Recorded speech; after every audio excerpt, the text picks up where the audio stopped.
The golden unicorn of Africa is an archaeological artifact discovered in southern Africa almost 100 years ago.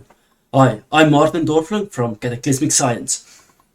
Before I show you the golden Africa unicorn artifact, we need to know about changing perceptions in history and often purposely newly created myths. In Vienna, Austria, at the Habsburg Museum, is this unicorn horn. Now, to give you a perspective on size, this is almost as tall, as long as Williams Wallace's sword up in Scotland. This is what I have on display there, and it says unicorn horn. Now, where does the idea of unicorns come from? Originally, it comes from the Bible and claims that it's a strong animal that you don't easily bind. There's a couple of quotes like from Numbers 23, Numbers 24, and Job 39. Says like, have it were the strength of a unicorn. You have, as it were, the strength of a unicorn.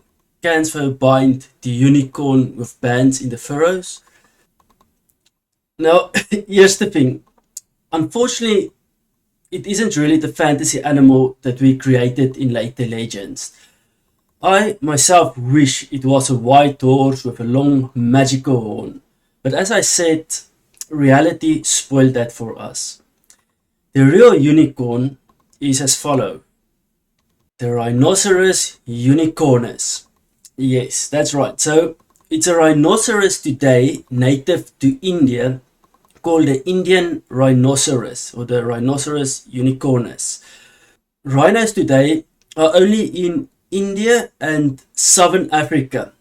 And in southern Africa, the rhinoceros only have two horns. So if the rhinoceros have two horns, that type of species.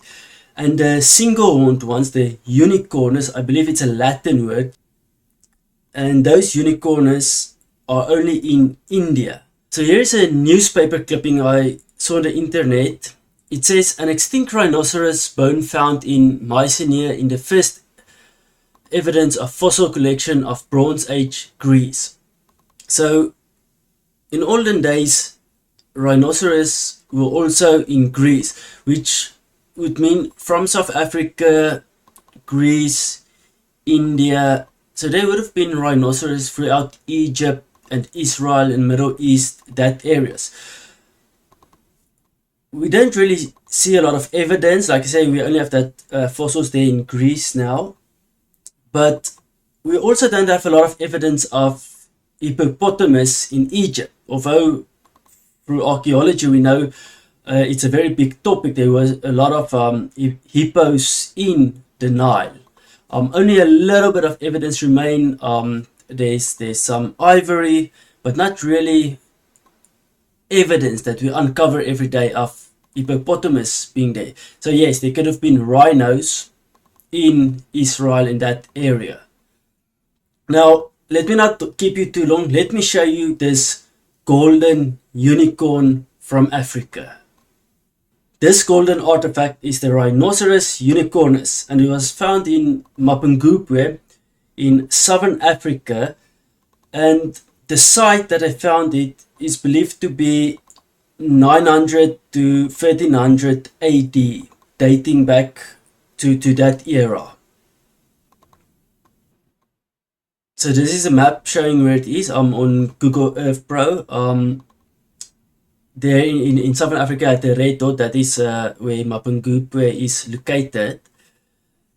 Now the big question is, who made this golden unicorn or rhinoceros? I'm just thinking in my head. I remember Herodotus said he lived in 450 BC, and he wrote about ships that sailed out of Egypt and or from that area, not necessarily Egypt, around there, all the way around Africa and back through the Pillars of Hercules on many-year voyages.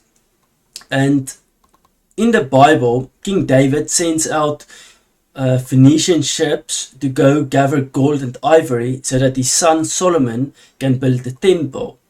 Now, Wikipedia says the Bible does refer to King Solomon having sent out in partnership with his Phoenician allies trading expeditions along the Red Sea which brought exotic wares and animals from Africa to Jerusalem. And also from history today, it's recorded that Muslim traders in Sofala in Mozambique told Portuguese travelers in the 16th and 17th centuries that the region's gold mines belonged to King Solomon and that he built the now ruined city of Great Zimbabwe. At present, there's scientific articles that wrote, at Mapungubwe, there is no ongoing relationship between people and place. The modern community occupies the site. No modern community occupies the site or can lay claim to an organic association with it. No oral evidence survives about the rise or abandonment of the sites during the period 900 to 1300 AD. The movie poster I show here is from the movie The League of Extraordinary Gentlemen. The main character, Alan Quatermain, played by Sean Connery, is based on the character, which is based on the book written in 1885 by Mr. Haggard. It tells of an expedition through an unexplored region of Africa by a group of adventure led by Alan Quatermain, searching for the missing brother of one of the party members, and then they discover King Solomon's mines, of which many movies are made from. That's the book, not The League of Extraordinary Gentlemen. That's another movie, but that's just where they get the character from, out of those books of King Solomon's mines, because they needed a great character, right? So, okay, this is, in any case, King Solomon's Mine also is just fictional movies, it's not real events. But the legend of King Solomon's Mines were written in 1885, before the golden unicorns was found or discovered in 1932. It just makes a good story, guys. Now back to my museum in Austria, Vienna, at the Habsburg Museum.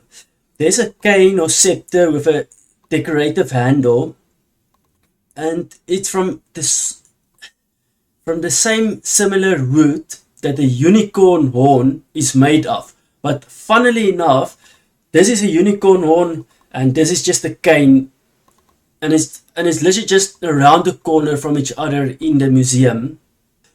Now, along with that unicorn horn is a bowl that's displayed, and then this, like I said, around the corner, the scepter with this nice handle on it. So we have the scepter, unicorn horn, and the bowl. Now back to Mapungubwe. The scepter, the unicorn, and the bowl, all found together at Mapungubwe. There's a couple of other gold artifacts, also some necklaces. I think there was a type of cow, a golden cow also. Guys, it's just interesting. Was there a point to this video? No. I just find these things interesting and entertaining. Thanks for watching.